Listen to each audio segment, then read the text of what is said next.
Hey, how y'all doing? This week on Let's Talk About the Sermon, I feel the need to give a little bit of background information before we dive in. First things first is that when I do graduate, I will get a certificate in history, ethics, and theology as part of my degree.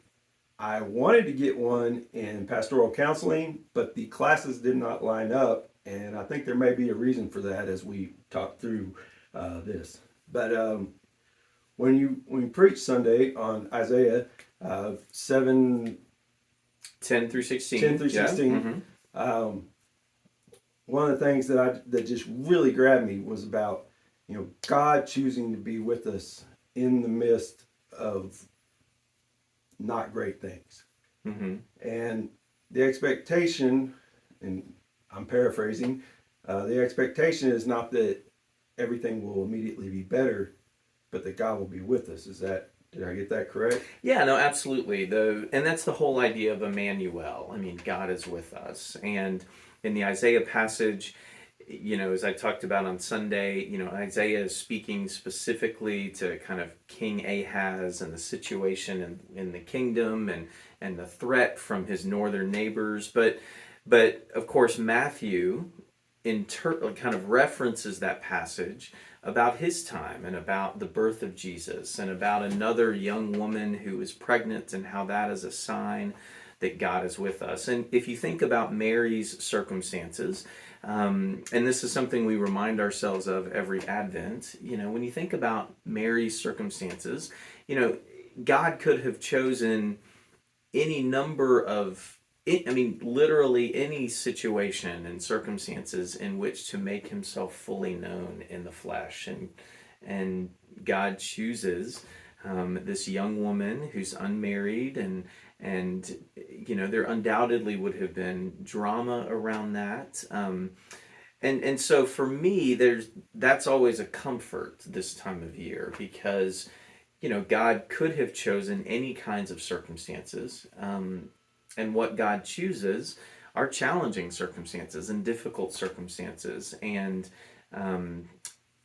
comes into those circumstances as a sign of God's willingness to be present with us during the difficult, the tough stuff. And so I always find that really comforting. Yeah, you talk about the difficult circumstances of them, of Mary and Joseph, but we might expect that they always say from the house of David in the Bible, and you would expect, or your initial reaction, if you didn't know the whole story, would be, oh, they're going to come from, palace and be adorned and everything. And, you got to completely flip script of not that. And, I believe even there's a statement of nothing good comes from Nazareth. So, it wasn't what was expected. But I guess the reason I had to tell on myself at the beginning was because your sermon gave me just the ultimate aha moment, and I hope none of my professors are watching because they would probably be rather frustrated with me. But pastoral care, a lot of that is being a non-anxious presence and not trying to fix stuff and everything else.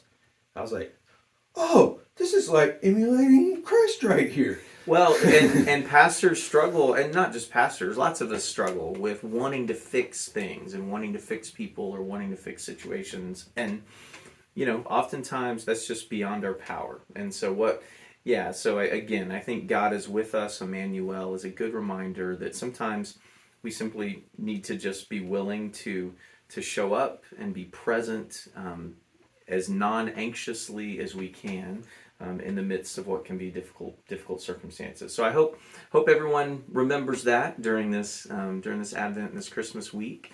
And thanks for this time. Appreciate it. Thank you.